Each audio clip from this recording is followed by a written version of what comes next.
They were something completely different, as unexpected as the Spanish Inquisition, ripping up the rulebook of television comedy and creating a surreal and very, very silly world of silly walks, dead parrots, fish-slapping, cross-dressing lumberjacks, pepper pots, Gumbies, and a whole host of other sketches, about which we will be saying more. Nudge, nudge, snap, snap, grin, grin, wink, wink, say no more.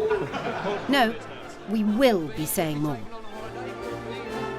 So pour yourself a peppermint burgundy Australian table wine, cut yourself a chunk of Venezuelan beaver cheese, and join us as we gorge on the best of the behind-the-scenes, the cream of the chat show appearances, and the rarest of rarely spotted Monty Python moments from the BBC's vast archives. Excuse me, we're from the BBC, you see. Sorry, we're doing an interview for the BBC. Tell him about my teeth, I'm nearly finished.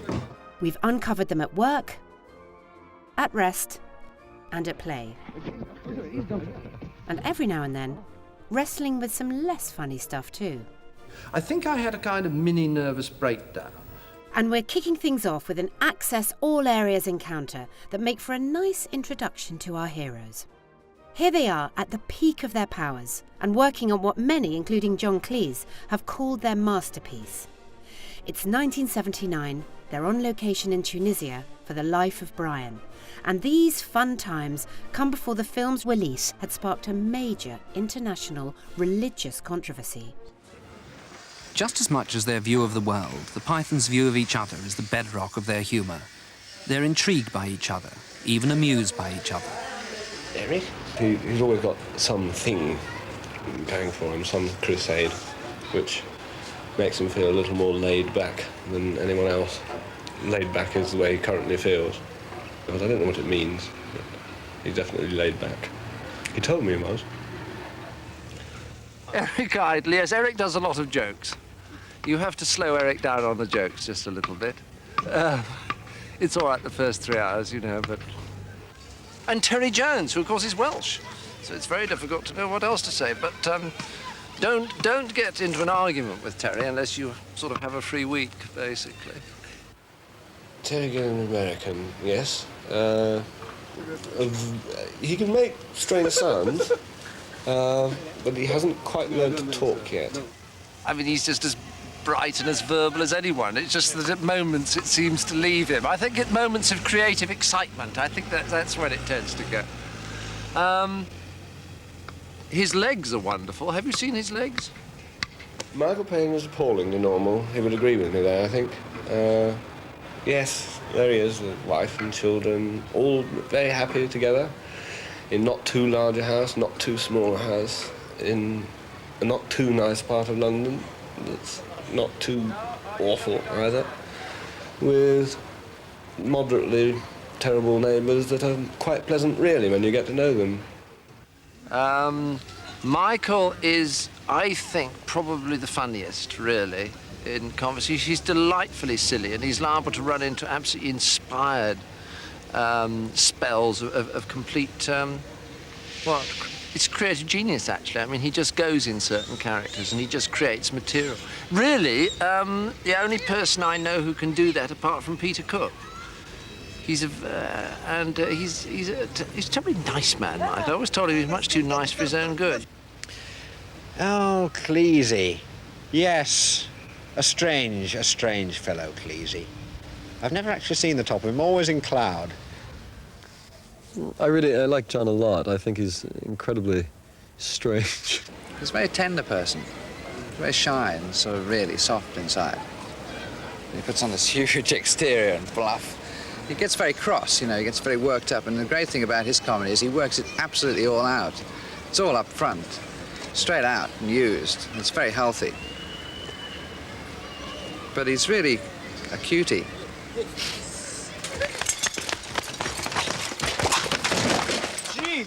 With some accidents on the set and widespread cases of Tunisian tummy, Graham Chapman returns to his intended profession and acts as unit doctor. I think we're all right to be in the open air tomorrow. So, just some more pills then, I think, for the next 24 hours, and then you should be fine. David? Want some more pills? Just a minute. Yes, that's right. 4 of those for Terence.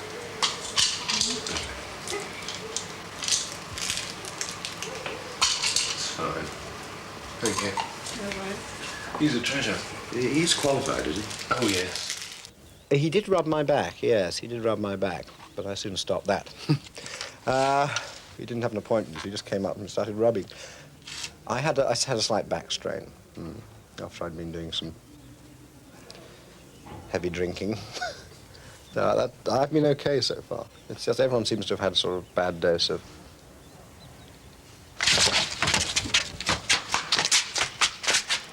I was saying that I had my hair transplant done, and I'm very proud of it. I don't know if you can see it. The hair is quite good, you see, but it's in slight... That comes later. It's in slight clumps, but as it gets longer, it really begins to look quite good, don't you think? That's personal vanity, I would like to admit that, but for tax reasons, I have to explain it was really purely for professional reasons. There was an element of vanity, like about 140%. You mean your hair is tax deductible? Well, I got half off my teeth. That's not a bad lot, is it? Oh, look at that. That's pure porcelain, that is. How many are borrowed, John? There's only one of mine in there, and I've forgotten which one it is. kept on the national debt. Very good. The other parts of your body against tax. Well, the right knee, that was deductible, as you can see. It's quite rare for the pythons to spend time together nowadays. And although they seem to enjoy each other's company, constant togetherness is not something they all particularly relish. It's an efficient working unit. It's not really a sort of good party unit. It has a very bad time socially. I mean, there's nothing worse than dinner with everybody around the table. Why is that? Well, it's a bit like a boarding school, you know? It's kind of... You know, it's too efficient as a work unit. If you can distance yourself from them at all... Shut up, John. Never been the same since Fawlty Towers. The origins of Python are well known to comedy fans, the various shows they cut their teeth on, and the helping hands of David Frost, bringing them together as writers on his Frost Report. But how about the influence of Cilla Black? For it was on her show 6 months before the first Python episode that we find an early on-screen appearance from R. Graham, along with would-be goodies Tim Brooke-Taylor and Graham Garden. And like the Pythons' famous spam sketch years later, there's a strong, meaty theme in evidence here. And so, without further ado, let's get straight on with round 2. David, what is the name we give to the meat we get from pigs? Pork. Good, that's 2 marks to you, David. Marcia, what is the name of the metal alloy we get from zinc and copper? Brass? No, I'm afraid not. The answer's pork. Malcolm, what is the capital of Australia? Sydney. No, well, I can see you're not going to get this one. The capital of Australia is, in fact, pork. Stig, your question. Who wrote The Tale of Two Cities? Pork? Good, that's 2 marks to you. And so on. Now we time travel to October the 5th, Sunday. And in the week's Radio Times, no obvious signs that something was stirring, no cover story announcing that TV comedy was about to change forever. And the photo going with the very first episode in the day's listings doesn't give a totally accurate impression of what viewers had in store. In fact, people had no idea what was coming when they sat down to episode 1. Monty Python's Flying Circus.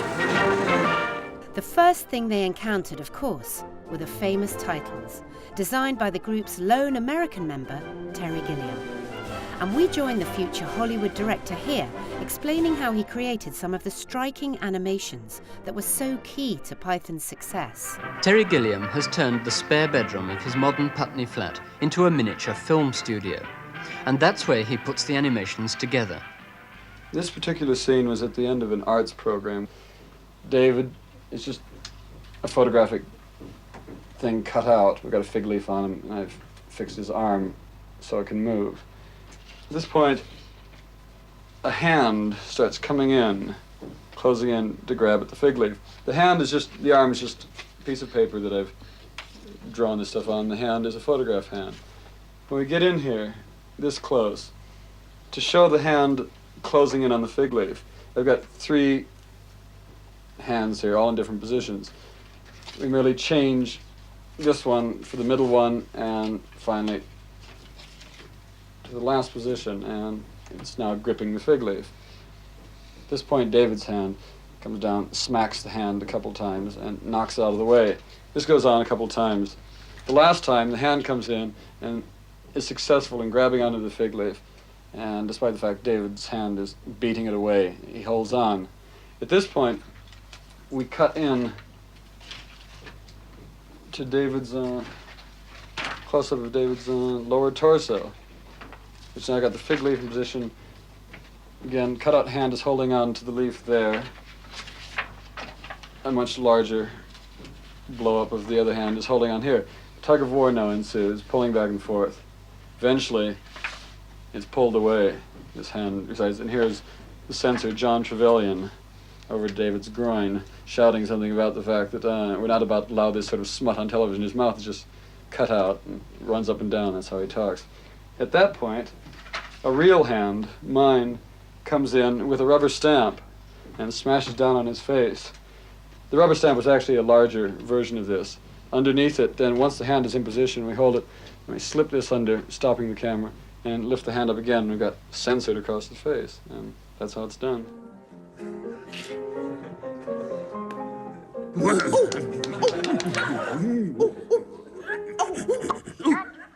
it. We're not about to allow this sort of smut to be shown on the screen.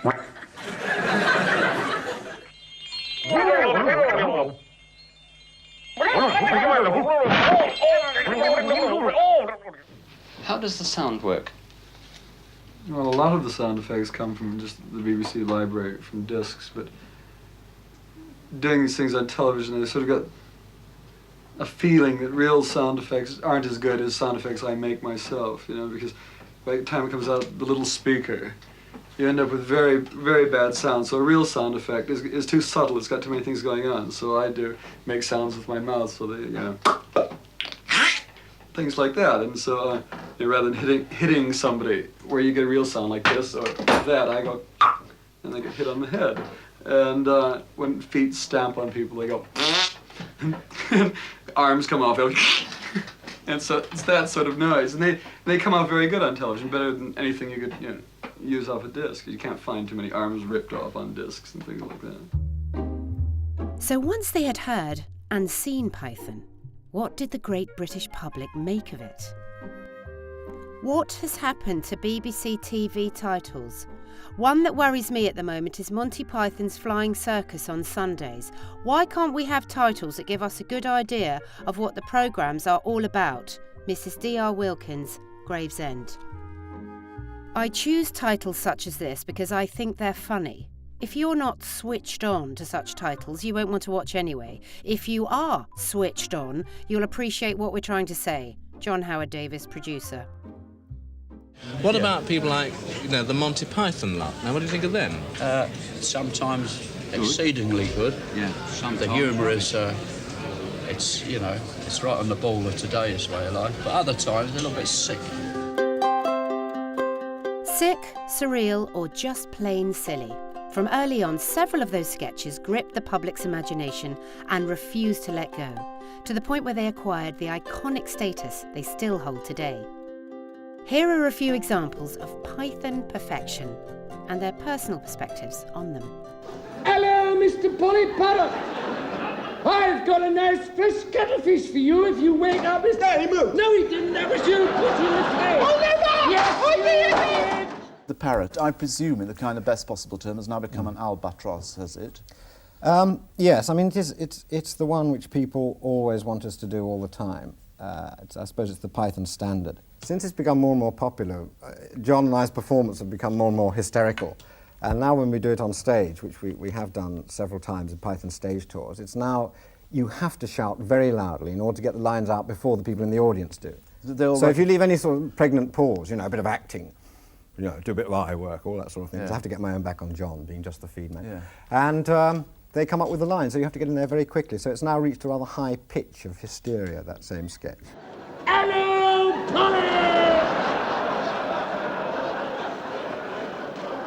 Oh, wakey, wakey!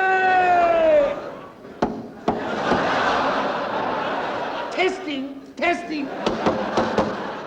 The thing that you've put into our language is nudge, nudge, wink, wink, say no more. Now, where did that come from? What was the... Well, I wrote that for Ronnie Barker, as a matter of fact. Did you? I used to be writing for Frost. It was Frost on Tuesday morning. There was a time in England when every show was Frost on Monday, Tuesday, Wednesday. That's I remember. And I was either writing for Frost on Wednesday or Thursday. And I wrote this sketch, and I gave it in because I thought Ronnie Barker would be really funny at it. And of course, when you read that sketch, all it does is say, know what I mean, say no more, say no more. I mean, there's no jokes in it. So they threw it straight out. They did? And you revived it for... Well, I sent it to Roy Hudd, and then when it came back, I did it myself. Your wife interested in photographs, eh? I don't mean photographs. He asked him knowingly. Photography? Yes. Nudge, nudge, snap, snap, grin, grin, wink, wink, say no more. Holiday snaps? Could be taken on a holiday, could be, yes. Swimming costumes, you know what I mean? Candid photography, you know what I mean? Nudge, nudge. No, we don't have a camera. Oh. Still. Whoa! Eh? Whoa! Eh?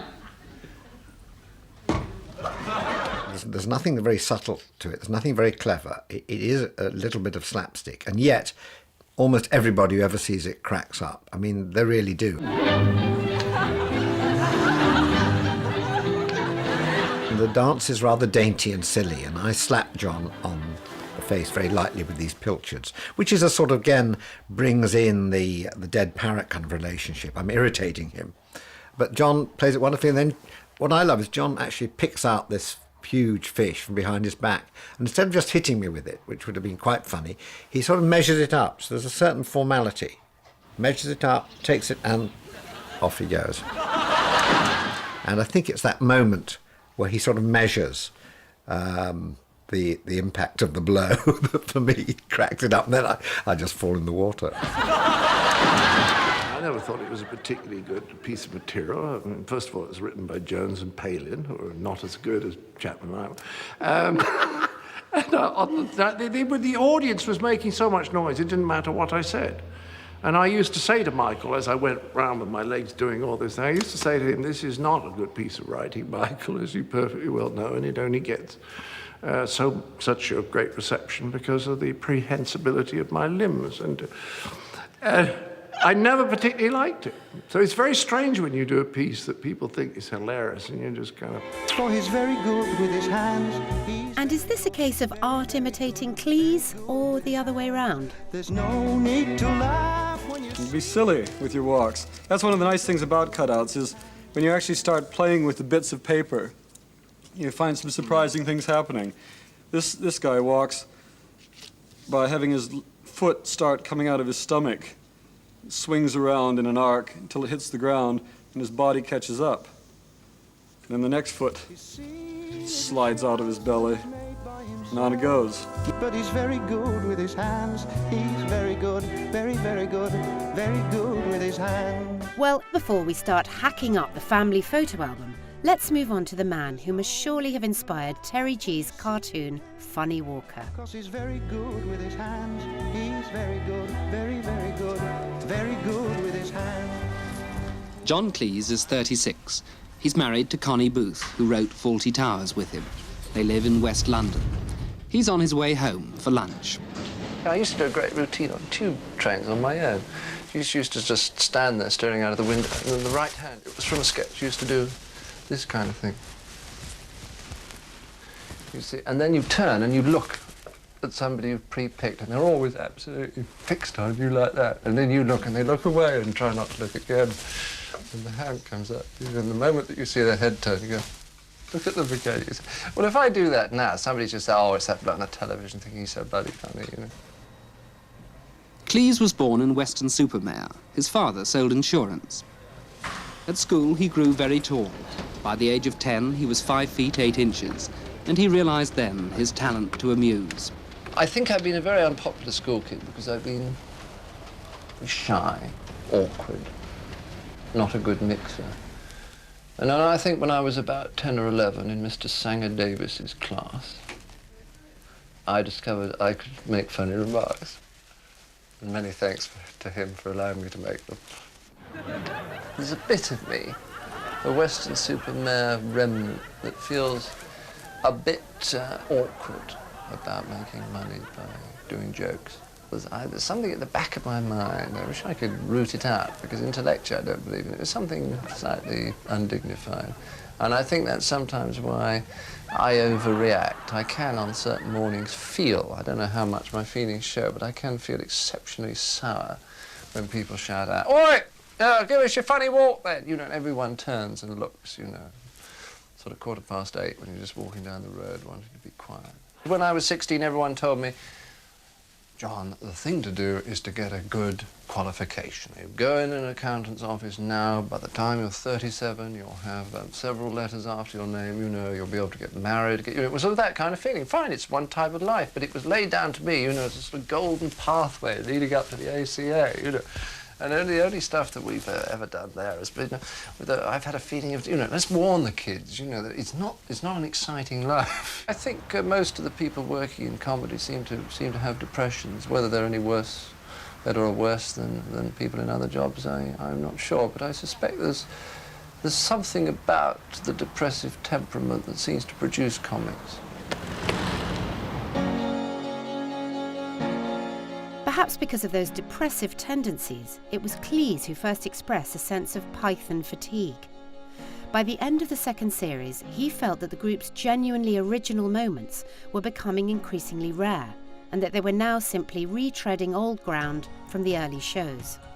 And that's what they were literally doing in 1973, filming a sketch on Ilkley Moor in West Yorkshire, a location they'd already used a few years earlier. But, excuse me, we're from the BBC, you see. No, I didn't I'm make a any reporter, difference. and I want to do an interview with John Cleese. No, you can't do that, I'm afraid. Out of the question. Well, gentlemen, welcome back to Yorkshire. It's a bit of a pilgrimage for you, this, isn't it, in a way? Yes, yes, it well, is, we all really. started off, isn't it? Yes. We were just doing things then that were kind of ludicrous and silly, and as you say, you didn't know what we were doing, we didn't know what we were doing. I think that's still true with most of the show. Yes, it is, isn't it? Yeah. Is it nice to come back to this spot, though, seriously, even in the rain? Oh, fantastic. Yeah, it's really good. Very reminiscent. Yes. Redolent is the Of course, word. it's changed a bit now, you know, yes. Yes, there's... They put the rocks in, haven't they? The rocks That used to be being a brought in. bathroom. That's whole all, area that's was a all bathroom. polystyrene. That was a though, bar. It's They've not a knocked that real down. rock. The sheep, they've let in sheep now. The sheep? Yeah, really? some of those. Oh, yeah. Well under the age, I would say. That's it. Do you remember up there, Graham? I remember Running up through there. those rocks. There was a rumour that Monty Python himself was, well, he was one. Did he do that often? No, he's always doing that. He started a long time ago in showbiz, and He likes hurting he himself. decided, yes, you know. to make his final move here. Well, I don't know. Are you all right? This is instead of speech. Would you like to come back and join us? He doesn't bite, does he? Terry's way of saying he doesn't want to be paid. He's not going to be paid. Brings out the beast in him here. I was about to ask you whether it was true, the rumour that Monty Python himself was conceived on those very rocks up there. I use the term conceived I don't think he's loosely. conceived. He welcome lives back. there, but he doesn't. He wasn't conceived there. He lives there. Up round that. You know, there's a little quarry there. What kind of a fellow is Monty Python, by the way? He's black. Black and he's homosexual. He's got Speak for yourself. 3 wives. I was speaking for myself. I think that's about all you can say about him, really. He's a pretty easy person to sum up. Did he ever come down from the rocks at all, by the way? Occasionally to the... comes down and visit the cow and calf late of an evening. Well, gentlemen, now to something completely different. Can we just be a little serious about your tour? Yeah. It's gone extremely well, hasn't it? Well, it's hard to say. As far as the audiences are concerned, we've had a very nice time. After the road show, you're going to Canada, aren't you? Yes, we do 3 weeks in Canada. You'll be meeting the Royal Mounted Police up there, I take it. Yes, oh I yes. hope so. All I really personal hope friends so. of ours. We've done them a favour, haven't we, in our time? Yes, we have. We've improved their image a Given lot. them a lot of publicity. They used to be dead butch. Sounds like an exciting trip, gentlemen. Yes, it does. What, Canada? Yes. I hope the rock strata's as good there as it is The Mounties here, always you get their man, you know. It was on that 1973 tour of Canada that John Cleese would drop the bombshell that changed the Python dynamic forever. About the time I left, which is 73, I think I had a kind of mini nervous breakdown.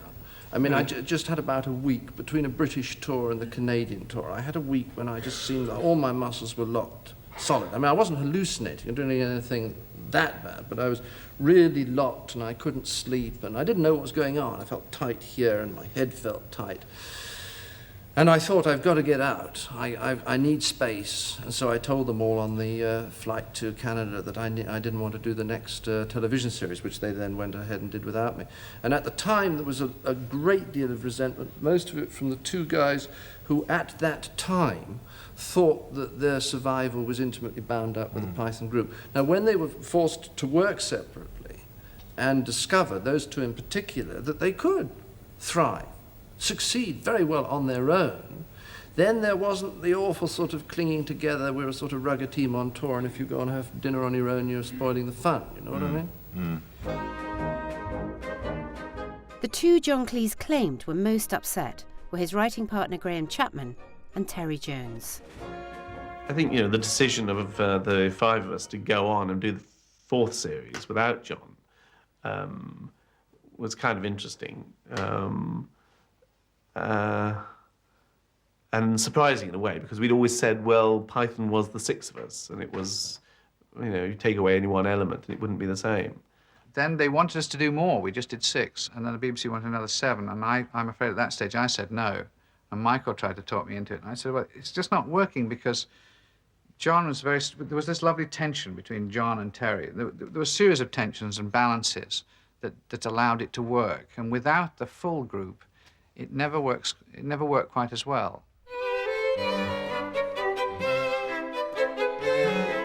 On Thursday, December the 5th, 1974, 5 years and 2 months after the very first show, the last ever episode of Monty Python went out at 9 p.m. on BBC Two. Afterwards, John Cleese moved down to Torquay with his wife Connie and disappeared into obscurity, leading a quiet, uneventful and stress-free life running a small hotel. As if. But did you know that even though Fawlty Towers was very much a non-Python project, Cleese's fellow members did help him wind up the man Basil was based on to inspirational levels of rudeness. For that, they surely deserve some credit.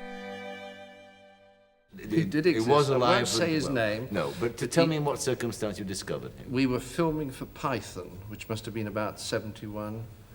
And we all moved into a hotel called the Glen Eagles down in Torquay. And I went up to the desk the first day and said, excuse me. And he's one of those people who doesn't look up. You know, you stand at the desk and it goes on for, you think, did he hear me? And then you say, excuse me. Yes. So could you possibly call me a taxi? What?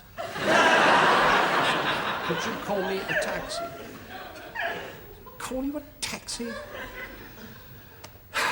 Yes, right. All right. He was wonderful. All the other Pythons moved out of the hotel and went to stay at the Imperial. But I stayed on. He also rebuked Terry Gilliam for his table manners, because Terry, being American, cuts the food up, puts the knife there, fork in the right hand, and eats. And he went past him. He said, "You don't eat like that."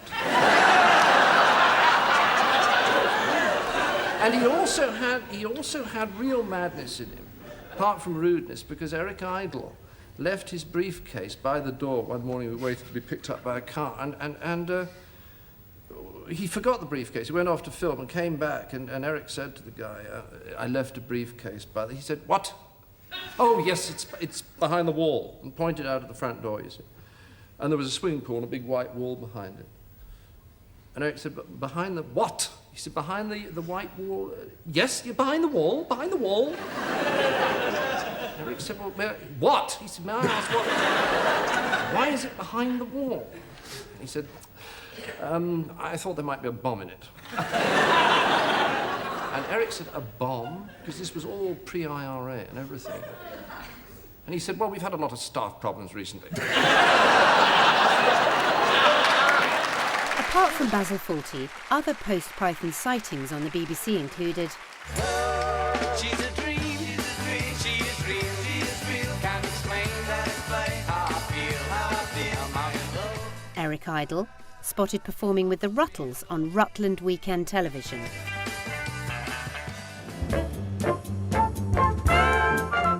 Meanwhile, Michael Palin and Terry Jones could be found unexpectedly hijacking an episode of the BBC's flagship science programme, Tomorrow's World, reporting on new methods of glass production in a film that looked for all the world as though it had come straight from an episode of Python. Cold moulding is basically a very simple technique. Instead of melting the glass in the usual cross-flame tank furnace, the material is subjected to high pressure in moulds under ultrasonic conditions. We did hit one snag quite early on when we discovered that the cold-moulded glass was liable to fracture more easily than the old-fashioned glass. Now that must have been quite a problem. Yes, it was. Yes, quite a problem. So, what did you do about it? Ah, glad you asked, Mike.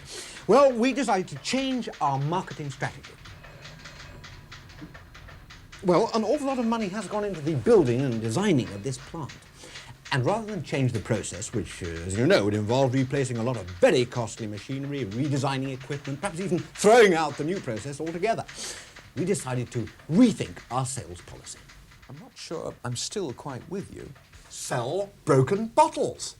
After all, we have stockpiled an enormous amount outside, and rather than just throw them away, we decided to try and reorientate the public's attitude towards broken bottles, so that the public can regard the broken bottle as a desirable object in itself, a thing of beauty with a wide variety of practical uses. All very Python-esque so far, but a sign it's not proper Python? They got a proper actress in and didn't just pop a dress on John, Eric or Graham. Elliot's, broken with you in mind. Go. Thank you. Yeah. What's the matter, darling? Don't you like your martini? Yes, the martini's fine. It's the glass. Yeah. It's so dull, so ordinary. Try mine.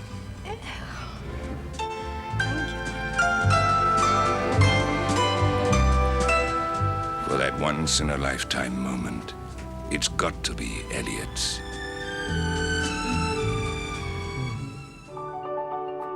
And then there was this, a comedy and sci-fi collision that today would probably break the internet. I see what you mean. Divorced from its function and seen purely as a piece of art, its structure of line and colour is curiously counterpointed by the redundant vestiges of its function. And since it has no call to be here, the art lies in the fact that it is here.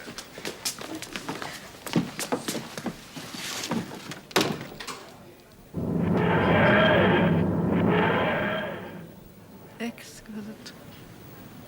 Absolutely exquisite. With Monty Python now an ex-TV series, the group continued ignoring normal behaviour patterns and instead of fighting or avoiding each other, entered a new phase that was bursting with positives and optimism.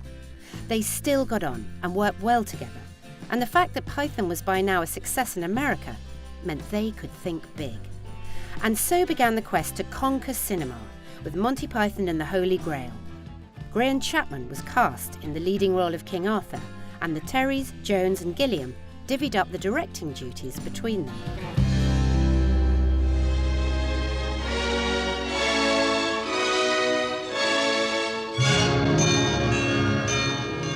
How do two people who've never directed a film before in their lives direct a film? Well, I don't know. We're really learning as we do it. That's what's nice. We've been given a whole feature film to learn how to make films on. They're pretty good. Yes, they're pretty good. They're both very visually orientated. They're very aware of picture composition and so forth. Ingmar Bergman's going to be jealous of this one. And there's a slight joke about us that we make about them, that the jokes tend to be a bit secondary to whether it looks good, you know. So we keep sort of, when they say more smoke, and this kind of thing, because we've hardly had a shot yet when we haven't had smoke or some arty visual effect. We tend to ask them how many laughs there are in the smoke, you know. just to keep them, as it were, thinking of that. But that's the only criticism I've made. Up with the cow as high as you can to start with. You've got your questions ready. I know I've got my questions ready. Which of these questions would you most not like to answer? Where's the other Terry now? He's directing the film. Charlie, you come to this mark there, to where Suko is. Suko even further. No, this We do tag team directing. And he finishes that, he'll come out here and exhaustedly tap me on the shoulder and I'll rush into action and away we'll go. And what other things do you do apart from make the tea and things like that? Oh, the tea, yes, that's very, and the buns I have to do a lot of. Well, I don't know, it's a dog's body job actually, directing. I think it really has just got to organise things and work out what you're doing in the morning, and it's a very thankless task. But I mean, you're all treating them with proper respect. Well, I mean, there's never been any mutual respect within the Python group at all, as you probably know, but we're withholding a lot of the criticism that we would normally be making.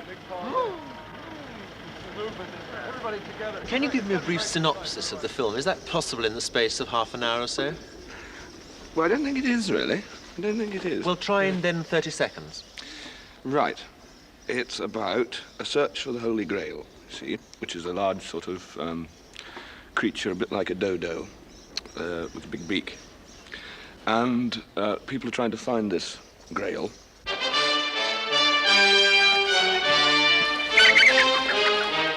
Do they? No. No. Isn't that rather a letdown? Don't you feel It's the a big audience... letdown. The whole film is a great anticlimax. I see, and that starts fairly soon after the credit titles, does it? It does, yes. Starts in immediately. In immediately, after the Yeah. census certificate. In comes the anticlimax. As the calm centre around whom all the madness happens, Graham Chapman's performance as King Arthur won plenty of praise. But it was whilst filming The Holy Grail that his fellow Pythons discovered that what they thought was just Graham's heavy drinking was actually serious alcoholism, something he discussed with Michael Parkinson a few years later. Because you, in fact, were more than drunk on one occasion. You were, in fact, an alcoholic, were you? Yes, I did a lot of drinking, a great deal, a very great deal indeed, Michael, yes. You were an You can alcoholic? safely say yes. I did do a very great deal. Yeah, why was that, do you think? I think, well, I don't know, really, the answer to that. Deep inside, I think, actually, that I was insecure. I didn't really feel that I'd deserved the success that I'd achieved, as it were. I think that was it. Who was laughing at that? Yes. Strange reaction. I'll come and sort you out later on. That's right. Anyway, I think that was the reason. Some sort of insecurity. After all, I was the one of the group that hadn't... I was a grammar school boy, you know. I wasn't public school. I managed to get to Cambridge, then I felt a little bit out of my depth there, perhaps. I don't know. But I always seemed to get there, never seemed to have to do a great deal of work, and yet managed. I felt it was insecure, so I drank. And how much at your peak, so to speak, how much were you drinking? 4 pints of gin a day. Oh. 4 pints of gin a day? Yes, that was only during the last month and a half or so. That's almost a sort of terminal dose, isn't it, I would think? Pretty much, yes. Yeah. What pulled you back from it and made you stop drinking? Because you've been drying out Well, for I 2 noticed, actually, that it was beginning to affect my work, because on the... You mean when you remember it, it was when I could run my work, even. The very first day of filming of The Holy Grail, in fact, we were halfway up a mountainside in Glencoe, and I hadn't got my daily dose. And it was 7 o'clock in the morning that we left the hotel. The bar wasn't open. I hadn't realised this, hadn't gotten anything prepared the night before, as I should have if I'd researched my drinking properly. And so I had DTs on the mountainside, while having to try and remember lines and stand up. You know, it was then that I decided next time that I do a job like this, I'm going to be clean for it. It's not fair to the other chaps in the group, it's not fair to me, it's not fair to what I've written, it's very stupid.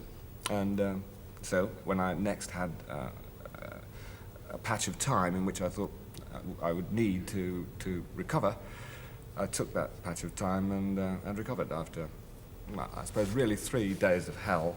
Yes, I was going to say, how difficult was it? Actually, once the decision had been made, once I decided to stop, it was easy, except for the 3 days of unpleasantness, of, well, having things crawling all over me and literally, I mean, hallucinating and that sort of thing. Very unpleasant. The same interview also saw Graham speaking about his homosexuality, something he'd been open about for many years, but at that time was a topic rarely mentioned on primetime television. How long did it take you to decide, if you like, to come out the closet, to use the common expression? I didn't like being dishonest, really, and I was having to be. I thought I had to be, because I didn't think that people around me would understand. It took me some time to understand. After all, this was when I was about 25. At 24, I was thinking of getting married. I had a steady girlfriend. We'd been together for about a year. And then suddenly I found that that wasn't quite what I really wanted, deep down inside. And so to explain to John Cleese, our best friend at the time, a very upright gentleman indeed, and very English in very many ways, especially so, I suppose, living next to the Welsh border. He was not the sort of person to, I thought, take very kindly to a little piece of news like that about a friend of his that used to smoke a pipe and play rugby and climb rocks and things like that. He was rather shocked, actually, although his girlfriend was much more understanding, understood, and explained a little bit to him that it wasn't necessarily the end of my life.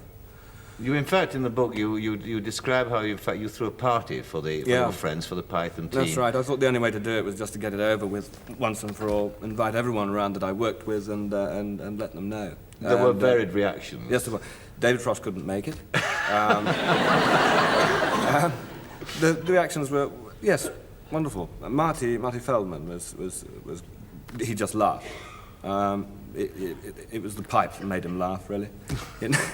In conjunction with what he normally expected such a person to be, you know. And what about your parents, Graham? Because you told them as well. What kind of reaction did you have? That must have been the most difficult. That was job, pretty horrific, difficult to do, and they were marvellous, actually. They were very good. I mean, it was difficult for me. It needn't have been. Very understanding. Your father, of course, is a policeman, isn't he? Yeah, that's right. Was a policeman. Was a policeman. Yeah. And his reaction to you was what? Well, I told my mother first, and she was very upset, largely because of the effect she thought it would have on my father, and so insisted that I didn't tell my father, and I insisted that I should. Anyway, eventually she prevailed, and I didn't. They left the apartment where I was living, went home, and a week later I happened to ring my father, and he said that Mother hadn't been sleeping at all for the last week, and eventually had prized out of her what it was that had been bothering her. And he said, don't worry, she just doesn't understand about these things. Which was wonderful. That's what mums and dads are for, I suppose. Yeah. It was during the promotional tour for the Holy Grail that Eric Idle was asked what the group's next movie would be, and responded, "Jesus Christ, Lust for Glory." A throwaway line that got them thinking about the theme of religion and set them on the path to The Life of Brian. Once again, Graham had the main role, but this time Terry Gilliam focused on the design and left the directing to Terry Jones. Now, we're all gathered here. This is the pre-take chat, banter that goes on amongst the actors before the take. Roy just walking through there. There's a lot of nerves at this point. Their new film is set in Judea in the 1st century, but the satire is aimed more at the factions and sub-factions in the Middle East today. Now, I have to have a moment's quiet now just to think about this performance. You know, we seem to be involved in making history, and what we tend to do is put a sort of modern consciousness on it.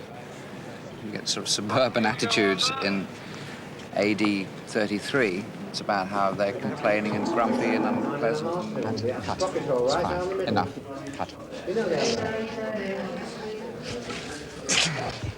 Well, why don't you go and tell him that you want to be a leper again? There's no direct parody of Jesus in the film, but there is a former leper who's annoyed because the begging business has dropped off since he's been cured. Keep going, start again. What everyone know? Background action, Melvin. And action. spare a talent for an old ex-leper. Buzz off! What would your defence be to somebody who says this is blasphemous, this is an attack on the Christian faith? I don't think there's any need for any defence, really. I think you only have to. They ought to look up the definition of blasphemy in the Oxford English Dictionary and be quite certain about what they're talking about before they start making such strange accusations.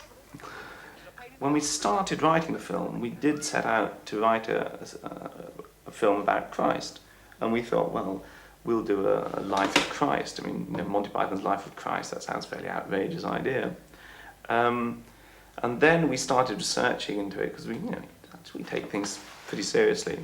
We started reading the Gospels, again, something I hadn't done for quite a long time. And, eventually I think we all came to the conclusion that there wasn't really much, that we didn't have much quarrel with Christ and what Christ was saying. I think when somebody's Christ was a decent sort of guy, saying very sensible, enlightened things, and that's not really a subject for comedy. So in fact, that's why we went off into a diversion. We went off and did something about somebody who wasn't Christ. And so I think if there's any satire, or if the films are making fun of anything, it's about the people who interpreted what Christ was saying. It's certainly not an attack on Christ.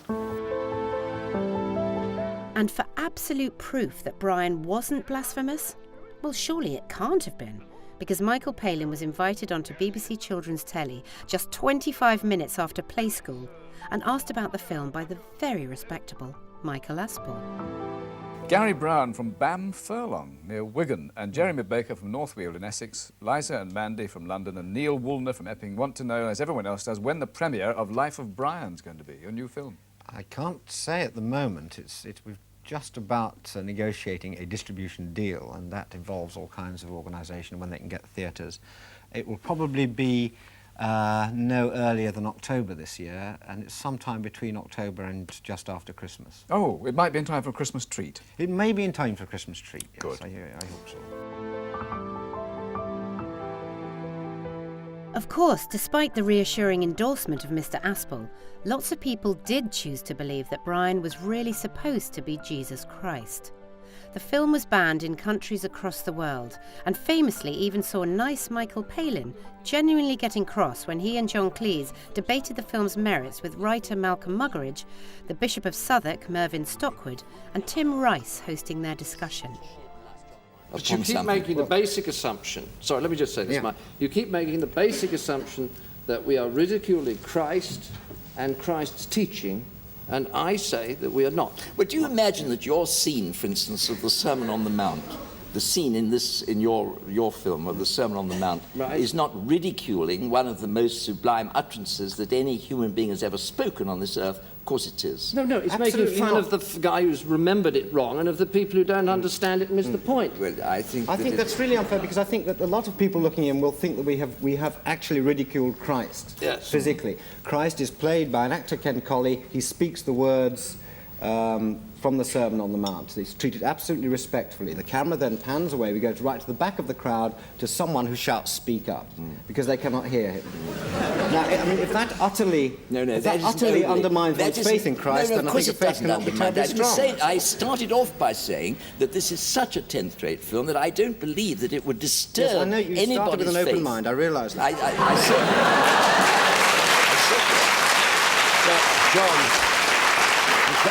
John, can I put you a question? Could you really put your hand on your heart and say that that film is going to help the younger generation in its pilgrimage for truth? If they think about it, absolutely. The message is, what is it, Mike? What are the words? Work it out for yourself. You're all individuals. Don't do what people tell you to do. And that's not you find that a final... No, starting point. Starting point. Including the lampooning of Christ. And the lampooning of his death, which is the most disgraceful part of the whole thing. Surely, Malcolm, it was the lampooning of a form of death. All you've done is to make a lot of people on a cross singing a music hall song. It's so disgusting when you think of it. A lot of people go away very happy, laughing at that, their faith not touched one jot. I don't think it'll touch their faith. I don't think it'll touch their faith.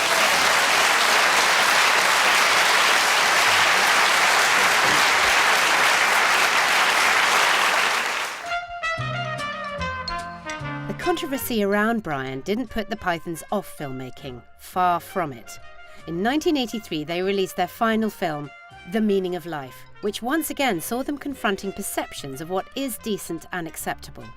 From singing children being sold for scientific experiments to the wafer-thin appeal of the disgusting Mr. Creosote, it never quite won the critical acclaim that Brian and the Holy Grail had enjoyed, although it did win the jury prize at that year's Cannes Film Festival.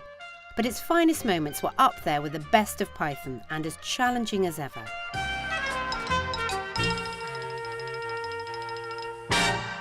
Now, the content of this film, it's very extreme, we have to say. Shameful, absolutely shameful, yes. Do you ever say to each other at these conferences when you're discussing the script, because it says that it's written by all of you, no, that's... It is, yes, it's true, yes. You say, no, we can't show that, we couldn't do that. Well, it happened actually in one of the scenes, actually, in this film, actually, the restaurant scene, Mr. Creosote, who vomits all over the place in the scene. For minute after minute. It goes on, yes. It is gross. It is the alien of comedy, that scene, I think, you know. Yes. And eventually he explodes. There was a feeling that perhaps that was going too far, but then we got around to it and said, oh, it's all right. But it did go too far. Oh, no, did it? I mean, it goes as far as it's possible to go, I think. I think there's a great cathartic release in that scene when it happens. You know? People are going to...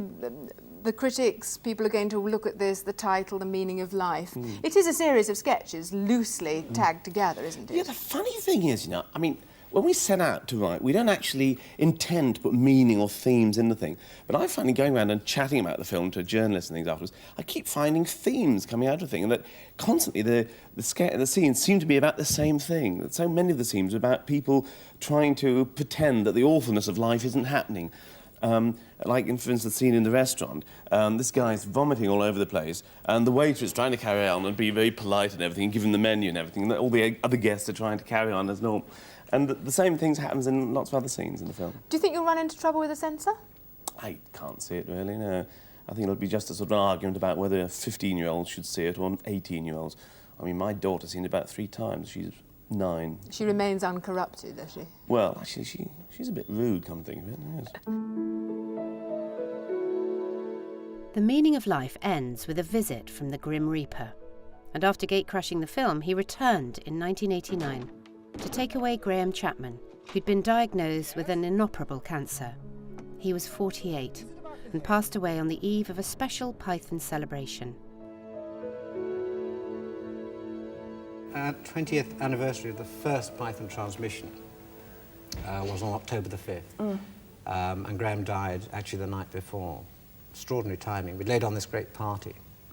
Terry said it makes Graham the greatest party pooper of all time, which is something I think Graham would have enjoyed, because he was not a man of much truck with the sort of the sentimental side of death and all that. He loved life. He was very intelligent and very wise man, Graham, actually. He was a doctor and took an interest all the time in sort of how things worked and all that. And when he was very ill, we visited him in hospital, and he would explain, you know, very clearly, with great articulation and great humour, and some dignity, what was happening to him.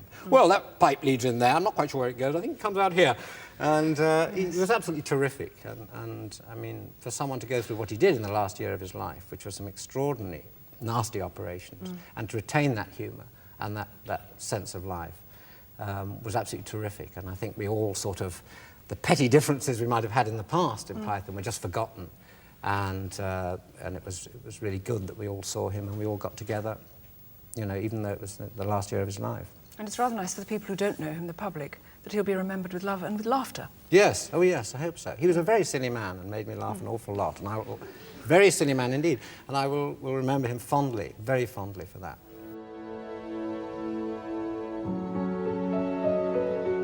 And as for what happened to the rest of the Pythons, over to Mr. Cleese. Well, it's rather Still doing sad, well. Terry. I mean, you know what's happened to them. 4 of them are in homes now. Terry. Well, I was hoping you weren't going to mention Well, that. I need to tonight. I mean, we've managed to keep it quiet for some time, but I'll explain why. I mean, Terry Jones isn't in a home, but he can't dress himself anymore. Michael Palin is stone deaf now, which it doesn't matter so much because he never listened to anyone anyway. Terry Gilliam is having psychotherapy because he has terrible delusions of competence. Just the last couple of years. It's very sad when you see people who've been very well liked at some stage, and the point is they cannot now support themselves in any way. And if people would be prepared to buy the Monty Python videos, it would be really for the best of all possible causes. So you say it's not for yourself that you wish them to. Unfortunately, I don't need the money, Terry, no. But the nursing fees are horrendous. Well, this is very selfless of you to come along and plug it in this way. Well, I was asked if I would, and I said, fair enough. I mean, they've helped me in the past. You know, they used to play small parts. Not much, really, but not a great deal. Held you back more, really. Well, yes, basically. Well, if that wasn't completely accurate, it was near enough. For years, the rumours were that Terry Gilliam had started directing mainstream, crowd-pleasing movies that never went over budget. That John Cleese had finally given up lampooning the establishment and joined the diplomatic corps. That Michael Palin had become a recluse, rarely leaving his house. That Terry Jones was a relationship counsellor, helping couples avoid any sorts of argument. And that Eric Idle just ate spam. A lot. And then in 2014, came an unexpected reunion, a show at London's O2 Arena, with Graham appearing through the magic of technology that sold out so quickly, one performance became a 10-night residency. I couldn't believe it. The phone rang. Well, it sold out in 45 seconds, so we put 5 more on, and they sold out in an hour.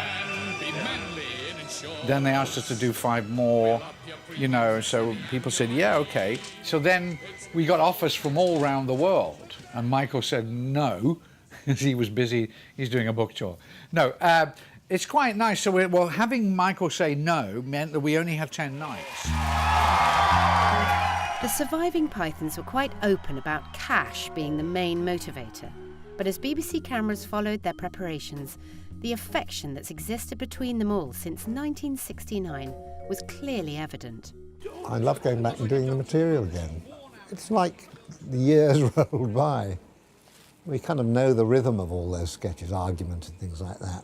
Sorry, the 5 minutes is up. Well, that was never 5 minutes just now. I'm afraid it was. Oh, no, it wasn't. It's like an old thing you've made years ago and you know how to work it, sort of thing. So it was like that. That was never 5 minutes just now. I told you, if you want me to go on arguing, I'll have to pay for another 5 minutes. I just paid. No, you didn't. I did. You did not. I did. You never. I don't want to argue about that. Well, I'm very sorry, but you didn't pay. If I didn't pay, why are you arguing? The shows were undoubtedly their last as a group. Age and illness guarantees that. But their legacy seems likely to last forever. The body of work they created together is still so lauded and acclaimed by fellow comedians and mere mortals alike that the only people who dare to suggest there could perhaps be an element of overpraising are the Pythons themselves. And maybe they're right. After all, apart from this, and lots of things like this, what has Monty Python ever done for us?